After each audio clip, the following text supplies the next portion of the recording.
Жубайларга психологтордон кеңеш. Ортодо сүйүү болсо, далдалчысыз жашоо артык. Үй бүлөдө болуп жаткан майда чүйдө жагымсыздыктарды, араздашууну айланадагыларга ал тургай курбу доско да айта бербеңиздер. Ээн оздор бардык жерде сиздердин маселени талкуулай бергенине мүмкүнчүлүк бергенде, байкалбаганы менен терс таасири көп. Ар бир үйдүн башкаларга ачык айтпаган ички мыйзамдары болот.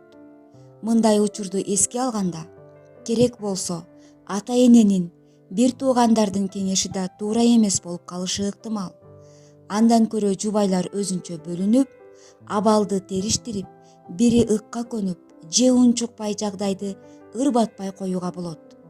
Үй бүлөлүк жыйында алдыда аткарыла турган иштер, жашоо графиги, үй бүлө мүчөлөрүнүн кызматы же тапшырмасы так көрсөтүлгөн учурда кыйын кырдаал аз болот.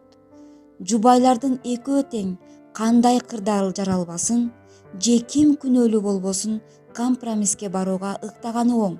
Бул актуалдуу чечим. Катаны, кемчиликти моюнга алууну үйрөнүү кажет. Урушта эки тарап тең күнөөлүү. Бири туура эмес айтса, экинчиси туура эмес түшүнүү дегендей. Кез-кезде күндөлүк түйшүктү унутуп, романтикалуу жагдайда чогуу болгула.